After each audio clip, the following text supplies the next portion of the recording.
नमस्कार साथियों, मैं Neeraj Kumar the crypto era YouTube channel में आप सभी का स्वागत करता हूं। आज के इस वीडियो में हम क्रिप्टो करेंसी बिटकॉइन के विषय में जानेंगे। जैसे बिटकॉइन क्या है और क्यों बनाया गया, यह किस तकनीक पर कार्य करता है, इसकी टोटल सप्लाई कितनी है, बिटकॉइन माइनिंग क्या है, बिटकॉइन हॉल्विंग क्या है और बिटकॉइन से संबंधित कुछ अन्य महत्वपूर्ण और तथ्य आधारित बातें करेंगे। तो चलिए फिर शुरू करते हैं।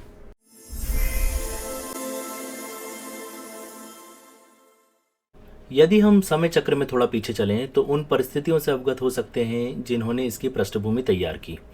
80 के दशक में डेविड ली चाम, जो एक अमेरिकन कंप्यूटर साइंटिस्ट और क्रिप्टोग्राफर हैं, उन्होंने इंटरनेट करेंसी या डिजिटल करेंसी की शुरुआत की और डिजी कैश नामक एक इलेक्ट्रॉनिक कैश कंपनी बनाई। इस कंपनी के द्वारा प्रथम इलेक्ट्रॉनिक पेमेंट 1994 में किया गया। इसके पश्चात मार्च 2000 में एक American e commerce company PayPal की स्थापना की गई, जिसने शुरुआत में अमेरिकी व्यापारियों के लिए peer to peer money transfer की शुरुआत की। इसी प्रकार इलेक्ट्रॉनिक, वर्चुअल और डिजिटल करेंसी बनाने के लिए समय दर समय अलग अलग प्रयास किए गए। इवोल्यूशन की इसी साइकिल में एक प्रयास था बिटकॉइन का निर्माण। तो चलिए जानते हैं वो क्या कारण है जिन्होंने बिटकॉइन को जन्म दिया। एक समय लेमन ब्रदर अमेरिकी शेयर बाजार में लिस्टेड चौथा सबसे बड़ा इन्वेस्टमेंट बैंक था। सितंबर 2008 को यह बैंक दिवालिया हो गया और इसके साथ ही पूरी दुनिया में गंभीर आर्थिक संकट की शुरुआत हुई, जो वैश्विक आर्थिक मंदी का कारण बनी। लेमन ब्रदर्स के दिवालिया होने के बाद द ग्रेट रिसेशन आया। फाइनेंशियल क्राइसिस हुए, पूरी दुनिया में द ग्रेट रिसेशन का असर देखा गया। यूएसए की बात करें तो वहाँ की अर्थव्यवस्था पूरी तरह से चरमरा गई। आर्थिक मंदी की मार से सन 2008 में यूएसए में लगभग 25 बैंक फेल हो गए। इस घटना के अगले ही वर्ष यानी 2009 में यूएसए में फिर 140 बैंक फेल हो गए। इस वित्तीय पतन के कारण जनमानस को भारी आर्थिक हानि सहन करनी पड़ी। लाखों की तादाद में लोगों का पैसा डूब गया। यही कारण है कि आम जनता का सेंट्रल फाइनेंशियल सिस्टम अर्थात बैंक से विश्वास सा उठ गया और बुद्धिजीवियों द्वारा एक ऐसे फाइनेंशियल सिस्टम की परिकल्पना की जाने लगी जिसमें सेंट्रल फाइनेंशियल इंस्टीट्यूशन का कंट्रोल ना रहे। और यहीं से एक नई विचारधारा का उद्गम हुआ, decentralised financial system based on peer to peer data transaction. इसी फाइनेंशियल सिस्टम का एक उदाहरण है बिटकॉइन।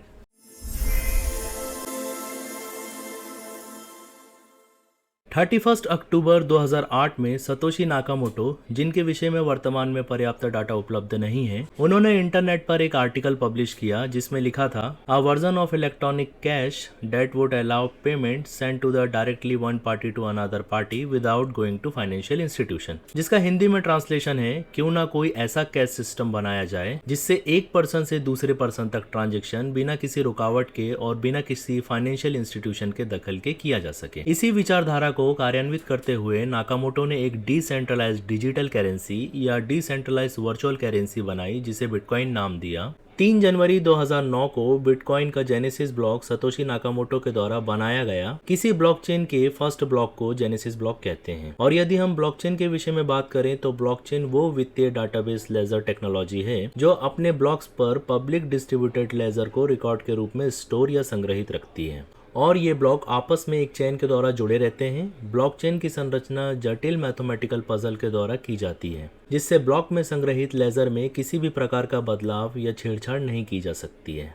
9 जनवरी 2009 में बिटकॉइन के नेक्स्ट वर्जन 0.1 की शुरुआत हुई। यदि वर्तमान की बात करें तो वर्तमान में बिटकॉइन का लेटेस्ट वर्जन 25.1 चल रहा है, जो अक्टूबर 2023 में रिलीज हुआ। 12 जनवरी 2009 को बिटकॉइन का फर्स्ट ट्रांजैक्शन सतोशी नाकामोटो और हाल फैनी के मध्य हुआ। परंतु यदि बिटकॉइन के फर्स्ट रियल वर्ल्ड ट्रांजैक्शन या फर्स्ट कॉमर्शियल ट्रांजैक्शन की बात करें तो 22 मई 2010 को लाज्लो हानेस नामक व्यक्ति ने जेरेमी स्टर्डीवैंट से 10,000 बिटकॉइन के बदले 2 पापा जॉन्स पिज्जा खरीदा। वर्तमान में बिटकॉइन की कीमत 35 लाख इंडियन रुपीस है।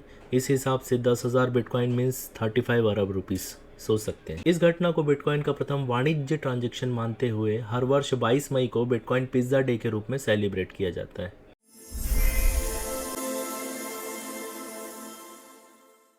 सतोशी नाकामोटो के द्वारा बिटकॉइन की सप्लाई को सीमित किया गया है, अर्थात 21 मिलियन से ज्यादा बिटकॉइन सप्लाई में नहीं आ सकते हैं, या दूसरे शब्दों में बोलें तो 21 मिलियन से ज्यादा बिटकॉइन माइन नहीं किए जा सकते हैं। माइन या माइनिंग वो तकनीक है जिसके द्वारा नए बिटकॉइनों का निर्माण किया जाता है। Bitcoin mining proof of work के सिद्धांत पर कार्य करती है। प्रत्येक नए ब्लॉक के निर्माण का औसत समय 10 मिनट है। नए ब्लॉक के निर्माण के साथ माइनर्स को न्यू बिटकॉइन रिवॉर्ड के रूप में मिलते हैं, जिसे ब्लॉक रिवॉर्ड कहते हैं। यह ब्लॉक रिवॉर्ड प्रत्येक 2,10,000 ब्लॉक कंप्लीट होने पर आधा हो जाता है। इस इवेंट को बिटकॉइन हाल्विंग कहते हैं। प्रारंभ में एक ब्लॉक कंप्लीट होने पर 50 बिटकॉइन ब्लॉक रिवॉर्ड के रूप में माइनर्स को मिलते थे। फर्स्ट हाल्विंग 2012 के बाद यह रिवॉर्ड 25 बिटकॉइन पर ब्लॉक हो गया। सेकेंड हाल्विंग 2016 के बाद यह रिवॉर्ड 12.5 बिटकॉइन पर ब्लॉक हो गया और थर्ड हाल्विंग 2020 के बाद यह रिवॉर्ड 6.25 बिटकॉइन पर ब्लॉक हो गया। फोर्थ हाल्विंग 2024 में यह रिवॉर्ड घटकर 3.125 पर ब्लॉक हो जाएगा।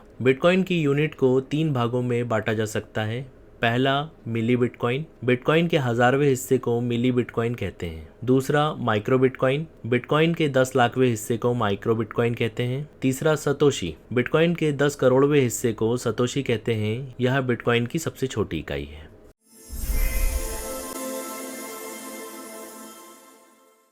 2008-9 से अभी तक बिटकॉइन ने अनेक उतार चढ़ाव देखे हैं और फर्श से अर्श तक का सफर तय किया है। बीटीसी के सफर को हम निम्नलिखित आंकड़ों के द्वारा समझ सकते हैं। बीटीसी को बनाने के पीछे निर्माता का मुख्य लक्ष्य यही था कि एक मजबूत डिसेंट्रलाइज्ड फाइनेंशियल सिस्टम बनाया जाए ताकि पूरी दुनिया में वित्तीय असमानता दूर करके समानता लाई जा सके। निर्माता अपने उद्देश्य में कहां तक सफल हुआ यह तो वक्त ही बताएगा। फिलहाल मुझे आज्ञा दीजिए, वीडियो यहीं समाप्त करता हूँ। वीडियो पसंद आए तो वीडियो को लाइक कीजिए और ऐसे ही इंफॉर्मेटिव वीडियो देखने के लिए चैनल को सब्सक्राइब कीजिए। Thank you.